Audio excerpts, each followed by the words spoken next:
Hi, everybody. Welcome to episode 8 of the CTM Podcast. This is technically going to be part 1 of episode 8 of the CTM Podcast. I'm now happy to reveal that we have a very special format for July, bar episode 10, which is going to be a little bit different, but we'll talk about that when we get there. With the CTM Podcast, for the entirety of July, we are going to release one episode each weekday. So Monday through Friday, you're going to get a new mini episode in which we speak of 25 different maps, like a massive bliss. But it's not going to be 25, just different random maps here. This is where all those little hints I've been dropping are. You know that first day of Christmas song I started humming, and then 25 squared July? We're talking about... No, 5 squared July. 5 squared July, sorry. Yeah, 25 squared July would be a little bit more. We are going to be talking about the 25 Advent mini-maps created by Xekaj, who we have here with us today, and every other day. Say hi. Hello. And, of course, we have Awesome here with us, too, and I'm Fangride. Hi. I still haven't missed an episode, have I? No, you haven't. I have, but you haven't. Yeah, I missed one episode with By the way, Cater just ditched us. He's on. All right, so, as I mentioned, what we're going to be doing is we're going to be recording these in bulk, obviously. So we're going to probably do 5 a week, record them on a weekend, and then release it split into 5 episodes, each episode speaking of one mini-map. So the first map we're going to be covering is map number 1, Sandstorm. And from Xekaj's thread directly, it says, this map is all about speed maneuverability over terrain, not at all helped by the swarms of creepers that can grow the longer you take. Sporting 2 wool, this map is on the easier but more inventive side and be completed in a 5 to 15 minute setting. So, Xekaj, what was your kind of initial designs ideas for this one? Well, my initial inspiration came from, I originally created Sandstorm as a sort of play test for Echo Blast Island, which is the spawn area of Sequential, which is the first full map that I'm creating.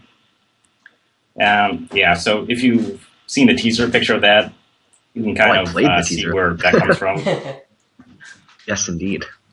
Yeah, so it slopes up, but instead of being mirrored on the ground, it's mirrored at the top of the mountain, sort of.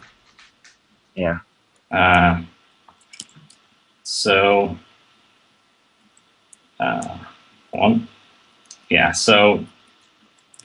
that's where all the creepers come from, or the speed, because that's really what a lot of the gameplay is going to be like.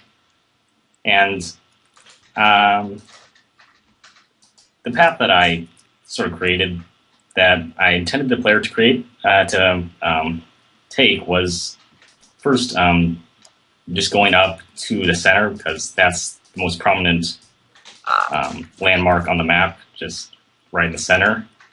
So they're supposed to use the jump boost potions to get up there without too many mishaps with the creepers. And then from there, they could look down and see that on the other side, there was cave entrance into the actual mountain with the other wool. Which is kind of comical. There, it's just running. It's just kind of comical, because from all the LPs I've seen and the way I did it, everybody does it in exact reverse. They go around to the back, go in through there, and then break upwards to the second wool. That's what I did. Yeah, I've noticed that. I just don't think it's very plausible, just being honest here, about doing that. Using the jump boost, even just looking at the screenshot, I can't see any reason why that wouldn't be particularly hard, especially since creepers don't have the jump boost. If you could see my screen right now, you will see, I don't know, let me look at mine. The creepers you have. Creepers. It's just, it ends up being more safe for you to go in through the second entrance, just digging up and then running like hell, which I found very entertaining. As you know, Fang, now creepers drop, and the higher they drop, the lower their fuse. So they drop and blow. Yep. So jumping of course, up they're dropping on your head. It's just like, hello, I just exploded. And it's on hardcore, which is the equivalent to hard, which means they do drop and explode. Which means they're overpowered as well. I wouldn't say overpowered, I'd just say especially difficult.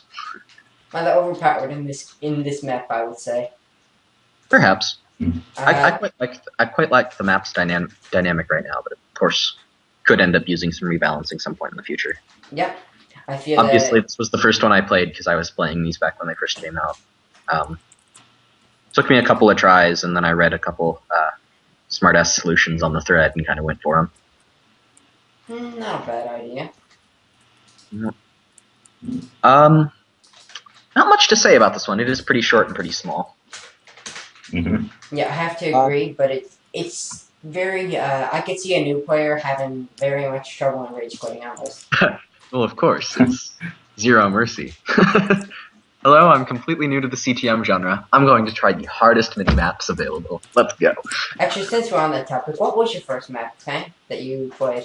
First CTM map was Yep. Kaizo Caverns. Xekaj? My first was Legendary. Straight to the hardest. My first was Bright Castle, or Bright Castle. Ooh, whatever you map call it. too.